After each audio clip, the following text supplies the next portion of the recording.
suñu situation le peuple nous a porté. Le peuple Babacar Ndiaye honorable wax na ko moo amnistie lu raw amnistie la defal ndax ki ngeen woowee terroriste woowee ko force occulte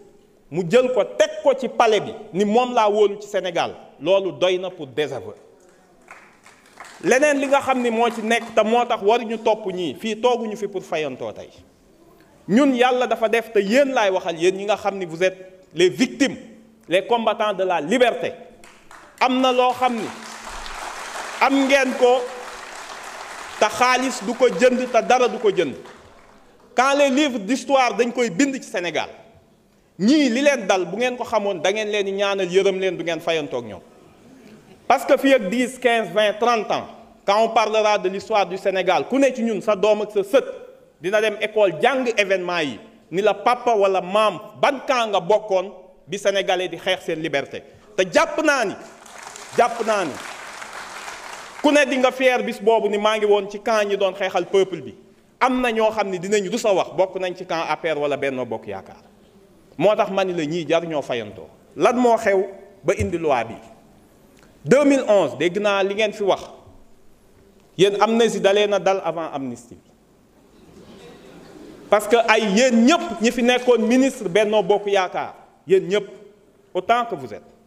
ñi fi nekkoon ay député def naa 5 législatures 10 xam nga lu leen fi teg 2011 le peuple sénégalais s'est battu mu am 14 morts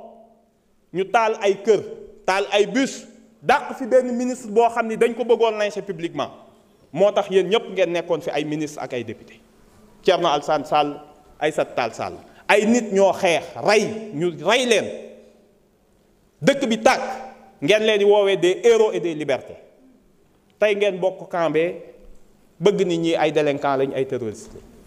respecté leen ñiy xeex pour leur liberté parce que liberté boobu ñooñu faatu woon moo tax ngeen toog fii da ngeen gaaw a fàtte fii ngeen toog assemblée vous avez donné 10 millions à chaque victime. Maître Sidiki Kaba vous n'avez pas de mémoire parce que da ngeen a gaaw a am amnésie vous avez donné 10 millions pour chaque victime tey ngeen ni même victime yi amuñu droit à une indemnisation te fii ngeen toog jox leen 10 millions. damay ñëw ni la événement yi xew laa bëgg a ñëw rapidement pour ñu comprendre. Sénégal honorable s'il vous plaît monsieur Diaw mag warul wax yenn yi buñ la tontoon say doom lan la ñuy xalaat noppil ngir yàlla bàyyi nit ñi ñu liggéey bàyyil perturbé bi arrêtez quand même. damay ñëw wax ce qui s'est passé réellement ba indi loi d'amnistie bi parce que rappeler le contexte dafa baax bu ñu nekkee ak yéen bi ngeen jiiñee benn homme politique dans la tradition bi ngeen am di éliminer ngeen am lu ngeen ko jiiñ tuumaal ko l'histoire donnera raison à qui que dossier ba taxoon ngeen di sonal nit ñi faat bakkan yi fan la mujj ci corruption de la jeunesse yéen a ko disqualifier seen bopp ci koo xam ni teewul donc jaru ko woon. Dès le lendemain, le ministre de l'Intérieur Antoine Diome daal ni ñi doon xeex dafa am ay forces occultes yu leen infiltré identifié daal ni day dénoncer des actes de nature terroriste foofu ngeen commencé seen rhétorique bi leen permettre après état d'exception bi ngeen am ak le permis de tuer fan ngeen ko jëlee ngeen bind benn mémorandum bi ngeen bind sur les événements de mars yéen a ngi ko publié avril muy document 24 pages boo xam ni kan moo ko c'est un document officiel du gouvernement sénégalais parce que c'est l'unité d'impression de la présidence moo yore copyright bi donc document officiel ngeen wax ci ñaari mbir bi Antoine Diome ne dafa am ay forces occultes le 4 avril les forces de défense et sécurité weddi ko ci ngeen commencé abandonner FDS yi ndax dans ce document à la page 6 et 7 li ngeen ci wax lu leer la da ngeen ni musu leen jox ordre kenn mu tirer sur les manifestants fa ngeen njëkkee commencé seetal seen bopp à la page 6 dem leen ci à la page 7 de ce document ngeen ni yéen de da ngeen ni mettre en place une commission d'enquête ana commission d'enquête ba c'était en 2021 ñu passé 2021 on arrive aux événements de juin 2023 foofu am solo parce que c'est un tournant aussi ñu def conférence gouvernement premier ministre Amadou Ba jiite ko Ismaïla Madior Fall toog ministre de la justice ministre de la défense nekk fa Abdou Karim Fofana nekk fa et le ministre de l'intérieur Abdou Karim Fofana ni les nervis c'est des gens qui voulaient défendre leur quartier loolu la wax c'est des gens qui voulaient défendre leur quartier bi ñu leen acculé Antoine Diome defaat déclaration le 4 juin daal ni waxoon naa y avait des forces occultes et des nervis ci dëkk bi ñoo xam ni ñoom ñoo tiré sur la population ngeen may weddi tey gis ngeen ko on a vu les images à la télé maître Aïssata Tall Sall daal di dem parlement européen ñu yabal ko fa mu ne Sénégal li fa xew laa leen di nettali ñu ne ko lan la devant le parlement européen mu ne sa population son peuple bi nekkoon en révolte en réalité et ce sont ces termes dafa am ay forces yu leen dugg tapis dans des mouvements salafistes qui veulent s'emparer du pays et mettre à terre la République contexte bi dafa am solo pareegu leen ngeen dem bind un livre blanc histoire dafa baax ñu koy rappeler lépp li may wax ay documents la livre blanc sur les événements de juin bi ngeen demee lan ngeen wax il y a des forces occultes yoo xam ni ils ont tiré sur les manifestants ils ont tiré sur les forces de l'ordre yéen a ko bind yéen a ko wax mais ngeen teg ci mbir mu xaw a doy waar bi ngeen pare ngeen ni y a eu que 15 morts on est en 2023 dans un document officiel du gouvernement tudde ko livre blanc sur les événements de juin ngeen ni y a eu que 15 morts lii mooy le contexte lu tax ngeen voté loi bi baax taxul déedéet da ngeen a xëy reporter élection président Macky Sall dafa reporter élection devant la pression de la communauté internationale parce que li mu doon liggéey moo doon 3e mandat ñëpp xam nañ ko musuñoo publier laaj bi mu laaj conseil constitutionnel ni ko ndax mën naa def 3e candidature conseil bi ni ko déedéet mënoo ko mu reporter élection yi daa di dem woote dialogue Pastef demul cohérence su Pastef demul ci dialogue ba lañ ni day def amnistie biñ ñëwee mu ne day voter amnistie waa Pastef ni ko ñun ñu ngi lay déglu ci sa amnistie yaag sa dialogue demuñu ñun reporté wuñu ay élection amnistie bi ngay voter lu leer lañ lay laaj lan lañu wax sur les crimes de sang parce que au début li mu ci bëggoon def c'était d'abord les crimes économiques gars yi ni leen Covid bi du ci bokk de moo tax ngeen bind loi bu bon dinaa ci ñëw tuuti may rappeler contexte bi ba pare donc bi ngeen ñëwee ngeen xam ni reporter élection foog ngeen teg dara ci table bi il fallait des mesures d'apaisement loolu moo tax te lu tax mu teg amnistie bi en attendant la décision du conseil constitutionnel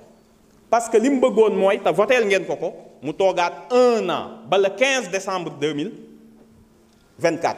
bu toogoon ba 15 décembre 2024 ci la doon permettre mu gagner 1 an de présidence mën a préparer la relève te bu boobaa lum ñu diggoon dinañu nax lii mooy contexte bi saraxuñ leen ñaanuñu leen santuñu leen bi ngeen ko indee question bi ñu leen posé commission moom lañ leen posé fii en plénière est-ce que les crimes de sang ci lañ bokk du haut de quelle autorité xamuñu ko madame la ministre mii fi teewoon dem commission ni acte de torture bokkul ci loi bi ñëpp dégg ko c'est dans le rapport de la commission c'est un élément factuel yàlla ci baaxam indi lu tax problème interprétation am ndax coow li yàgg naa bëri mu dem 7TV bërki dem boo njaay ku mu neex nga dem seetaan mu ne les actes de torture li ma waxoon du dañ elle est constante dans ça acte de torture yi bokkul ci loi bi waaye ñi ñu rey ak ñi ñu faat ci la bokk aveu weesuwul loolu ñu ne ko defal ndànk yow devant un juge lan moo indi interprétation te abrogé wuñu mais benn juge mënula xam ni ngeen tëggee loi bi lan moo ci bokk ak lan moo ci bokkul ndax yéen ni ngeen bindee loi d'amnistie bi baaxul amnistie loi bi juróomi article ngeen ci sànni fàtte ngeen sax ku bëgg am na koo xam ni sañ naa wax bëgguma amnistie loolu la ñuy wax le droit à une révision bu la neexee nga ni bëgguma amnistie man j'étais innocent ñu ubbiwaat sa procès da ngeen koo fàtte ci texte yi ñun waxuñoo ak yéen en réalité on parle avec le conseil constitutionnel parce que dégg naa ñu bëri ñu ne da ngeen waroon saisir conseil constitutionnel ngeen laaj ko lu ñuy laaj conseil constitutionnel da ngeen a fàtte ni conseil constitutionnel wax na ci amnistie avec la loi Ezzan mais du ngeen lire texte yi ñu bind du ngeen lire décision yi du ngeen lire sax texte yi nga xam ne yéen a ko produiral seen bopp. Conseil constitutionnel dafa ne gouvernement législateur am na droit un pouvoir illimité xool ban crime lay dugal ci amnistie lu ko neex la ciy def loolu la wax en 2005 ñu ne ko ah bon mu ne waaw am na droit def ci lépp waaye nag waroo leen a fàtte le droit des victimes ndax amnistie lu mu effacé je parle sous le contrôle de monsieur le procureur monsieur le ministre de la justice infraction pénale mais pas action en réparation civile bokk ci donc loolu yëpp da ngeen ko fàtte ci texte bi bindal ngeen ñu benn texte boo xam ne lii ngeen ci bind ngeen ni mars 2021 ba février 2024 lépp loo xam ne xew na fi ñu mën ko qualifier de crime wala de délit wala de crime mooy lu ñu la mën a tëj fukki at ak lu ëpp ak lu ñu la mën a tëj ba fukki at ñu ne loolu lépp amnistie nañ ko mooy article 1 ñu ne waaw mais boo nee lépp mën nañ ko amnistier quand ça se rapporte à des manifestations wala mu am motivation politique loolu day impliquer les crimes de sang même si nee nañ tey xamuñu lan mooy crime de sang mais ñëpp xam nañ ko liñ ci jublu ñu ne loolu leerul ñun la taxoon ñu voté wuñu loi bi ci la ñuy dellu si waat ñu ne ñu non mënoon ngeen ko abroger lu tax abroger woo leen mais abrogation c'est un terme juridique boo xam ne bañ koy wax voté guñ loi bi mais boo demee ba voté ko mu am ay effet monsieur le ministre de la justice xam na lan la ñuy defee amnistie da ngeen defoon ni dañ bëgg a protéger suñu bopp képp koo xam ni avant amnistie bi moo tax nga génn kaso kenn mënatu laa delloo kaso parce que bu ñu amnistier le procureur day def réquisition au juge d'instruction ni ko jëlal une ordonnance de non-lieu bu jëlee ordonnance de non-lieu kenn mënatul ubbi loolu donc ñun mucc nañ ba pare bu doon dañoo bëgg a mucc ku peuple bi def lu mag amnistie lan ngay doyee amnistie bay làqatu dinañ leen wax lu tax ñu ubbi ko ku mel ni Pape Abdoulaye Touré dafa am ay actions yu ubbeeku woon suñu bàyyee abroger l'abrogation n'a pas d'effet rétroactif dégg naa ko fii wax bu dul loi pénale plus douce nan ngay waxee benn règle day rétroactif mënul nekk ñu ne leen amul kenn koo xam ne dinañ bàyyi mu mucc ci action yi ñu ubbi ñi ñu faat am na des actions qui avaient été ouvertes ñu ne loolu yëpp ça pose des problèmes juridiques mais plus grave encore te looloo taxoon ñu rejeter la proposition bi nga xam ni l'honorable député Thierno Alassane Sall dafa bëggoon a def un peu du chapardage politique parce que loolu c'est de la piraterie parlementaire nga xam ni ñun dañuy bëgg dara nga ni xaaral ma jéem leen ci jiitu te amoo les moyens xam nga lu mu bëgg bu ñu abrogé da nga koy laaj les gens de la société civile yi wax bind loi ni nañ abrogé yomb na mais da ngay wax conséquences yi lan la pour le juge soo abrogé bu ñu xëyee suba procureur ci ban pouvoir lay fondé wu pour ne les 2000 yi nekkoon ci kaso bi na leen gendarmerie ak police rëbb ci dëkk bi ñu delloo leen dañ leen di delloo ci kaso yi génne ñi nga xam ni ñooy agresseurs yi ak ñooy criminels yi fa nekk boo nee da ngay abrogé il faut nga wax les conséquences pratiques ñi nga xam ni dañ leen condamné woon yàlla def amuñu temps def appel parce que ñoom bi ngeen yéen da ngeen doon raaf ku ngeen jàpp bu ñu koy jugé bu tëddee 3 mois ngeen condamné 3 mois bu defee tëddee 6 mois ngeen condamné 6 mois pour mucc mais kooku il avait 1 mois pour faire appel boo abrogé droit d'appel am boobu day dellu si waat après 1 an lan la ci texte yi wax est-ce que da nga ko préciser est-ce que yéen xam ngeen ko en droit ngeen defoon ni ñun lii ñuy def ragal a tax lu ñuy ragal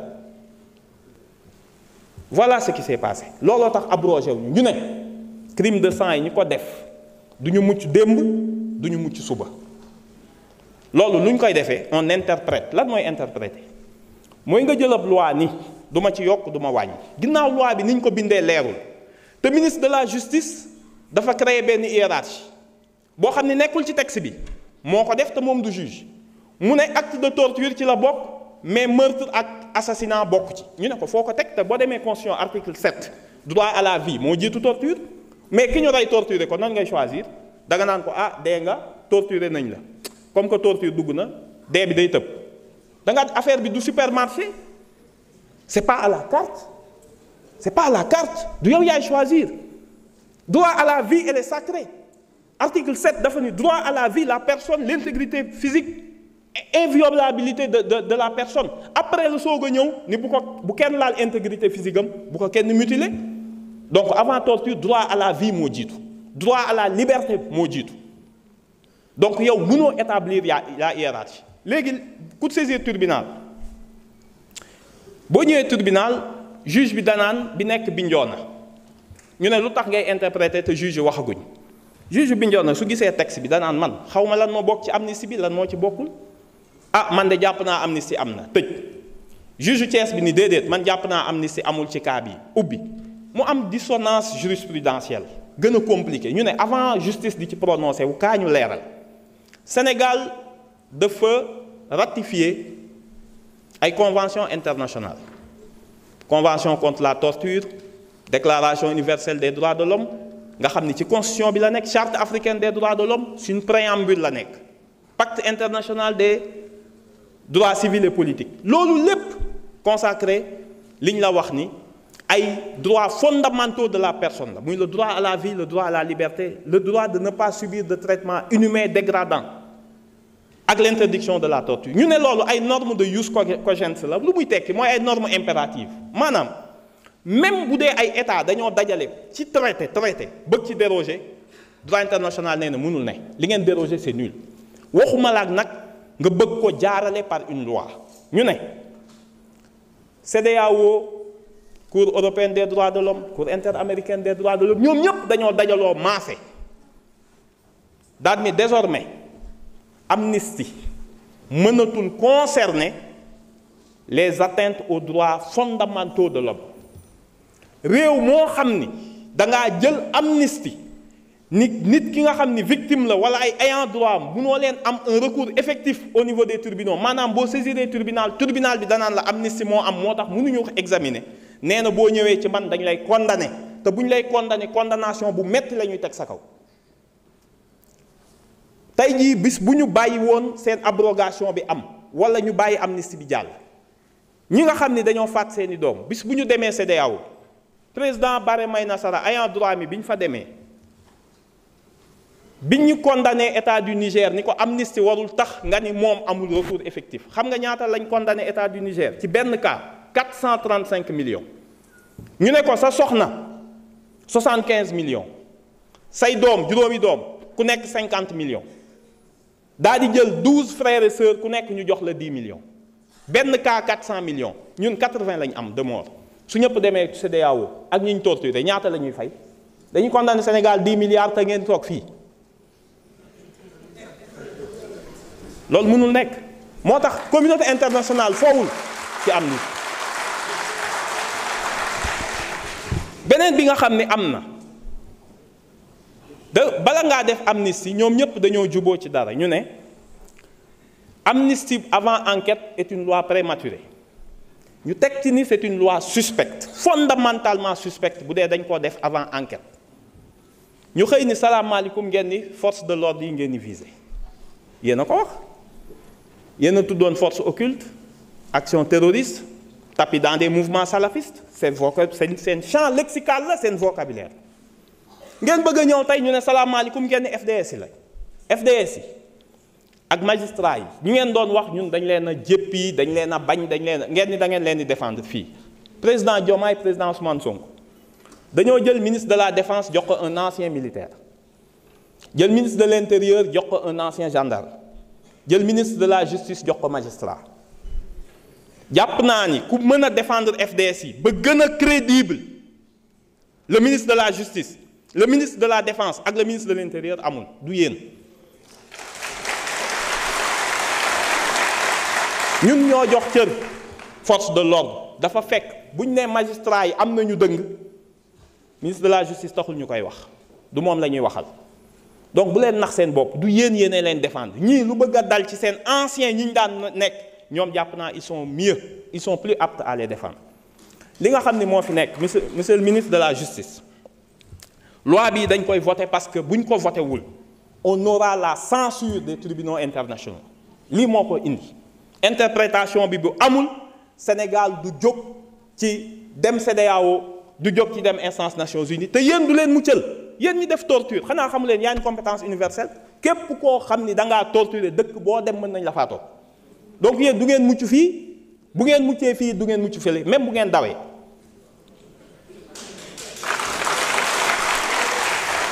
donc ñun li ñu wax mooy musuñoo bañ dañu ni loi bi li mu wax dafa leer moom la Pastef mës a wax moom la peuple sénégalais mës a wax les assassinats rey faat bakkan torture traitement inhumain dégradant disparition forcée de personnes bokkul ci loi bi quelle que soit motivation ñaanay indifféremment de leurs auteurs loolu jeexal na wax kan ngay nëbb nañ bàyyi yoon leeral kan moo doon faat bakkan mais yow kan moo doon faat bakkan rek nga ni ñun nga bëgg a viser lu ngeen di nëbb amu fi te dafa am leneen lu am boo leen dénier un droit en recours effectif li ngeen comprendre lul justice transitionnelle day dox ci ñeenti fànn bi ci ëpp mooy boo bëggee justice am paix sociale am il faut que victime yi am lu ñuy wax investigation droit à l'investigation kooku procédure bi mënta ñàkk ñu enquête ñu juger ñu sanctionner ñu réparer am bu am solo ñu am une garantie de non répétition loolu mooy lan ñun liñ paree soxla ci loi bi bu paree wax naa la 2011 dañoo faat ay bakkan pour ngeen ñëw ci nguur gi ñun bëggatuñu kuy ñëw ci nguur di ñuy faat ay bakkan dañuy changer toutes les procédures dañuy fexe à partir de cette loi et de cette justice ba nit ñi xam situer responsabilité mais ce qui est plus important mooy ñu xam ni bis bu bakkan faatootee il faut que les FDS xam les règles d'engagement dinañ xam kan moo yore fetal bal bi kan moo ko yor su nit gaa faatoo rek xam nañ kan moo tiire jaratul ñuy wax kan ak kan la loolu lañ ci njëkk a jublu bi ci topp amatul benn procureur boo xam ni sañ ngaa signer certificat de genre de mort koo xam ni dañ koo rey par balle nga ni par accident la sañatoo ko sans autopsie sañatoo ko dañuy changer code pénal dugal ci code de procédure pénale ay règles yu bees yoo xam ni manifestation bu amatee mënoo ko def manifestation bu amatee dinañ protéger les médecins ba nga xam ni doo ko forcer mu bind ay termes yoo xam ni dangaa damm baatu nit ki mu ne kii da doon geesu baat bi xaw a kale parce que loolu moo fi am pourquoi ñu am 15 morts officiellement ñëpp xam ni 86 la parce que da ngeen a suul ay nit xam ngeen ni tey seen yaram yàqu na Sénégal fan lay jëlee ay moyens pour ubbi leen xool kan ak kan moo ko rey li ngeen def xam ngeen ko bu baax a baax victime yi pour ñu defaru il faut ñu delloo leen àq ak yelleef boobu moo tax loi bi dinañ ko voter avec fierté te xam ngeen ci dara. Je vais essayer de résumer un peu en français ce que j'ai dit après avoir rendu hommage à Maître Khoureychi Ba et à tous les avocats, dont deux éminents avocats personnalités qui les représentent ici, Maître Ciré Clédor et Maître Juan Branco. Et à travers vous, tout le pool d'avocats. Je rappelle juste qu'on a proposé l'interprétation de cette loi d'abord de façon primordiale pour permettre au Sénégal de se conformer à ses obligations internationales. Vous savez, on peut saisir le Conseil constitutionnel pour demande d'avis. Le Conseil constitutionnel l'a dit et répété, même dans la loi Ezzan. Il n'est pas compétent pour apprécier la conventionnalité. C'est-à-dire qu'il ne peut pas apprécier la conformité d'une loi à un traité international, à une convention internationale comme le cas de la torture. Si vous déférez cette loi, vous demandez au Conseil constitutionnel est-ce que la loi d'amnistie est conforme à la Convention contre la torture, qui est une norme de droit international. Il vous dira je suis incompétent. La loi organique sur le Conseil constitutionnel me donne seulement la compétence pour apprécier la conformité d'une loi à la Constitution, mais pas la conformité d'une loi à un engagement international. C'est par reconnaissance que vous dites qu'il faut demander l'avis du Conseil constitutionnel. Ce but de ce texte interprétatif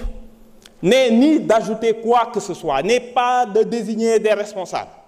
mais de préciser le champ d'application de la loi d'amnistie pour permettre aux juges d'avoir une jurisprudence uniforme. Chaque infraction, chaque acte, chaque fait constitutif de violation des droits de l'homme porte sa propre motivation. S'il y a un assassinat, le juge est obligé d'ouvrir et de rouvrir le dossier. S'il s'agit d'autres cas, il sait que ça ne fait pas partie. Donc, personne n'est visé. Chaque infraction porte sa propre motivation. Ce n'est pas l'auteur de l'infraction qui vient en bandoulière dire au juge « Moi, j'ai tué, j'avais une motivation politique ». Que nenni, ça ne se passe jamais comme ça. S'il y a un mort, c'est que ce n'est pas lié aux manifestations. Vous pouvez proclamer en avoir eu la motivation.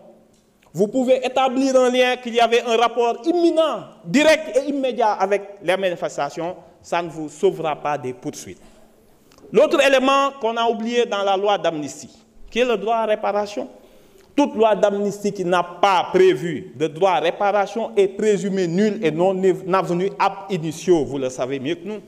Nous, on a juste rappelé le principe. Donc, on n'a rien modifié. Qu'est-ce qu'on a modifié dans le champ de la loi? La loi avait un spectre extrêmement large, couvrant toutes les infractions de nature correctionnelle ou criminelle, dès lors qu'ils se rapportent à des manifestations ou peuvent avoir une motivation politique. Ça ouvre la voie, comme on dit, ça ouvre les portes à toutes les fenêtres. Bien sûr, n'importe qui pouvait se prévaloir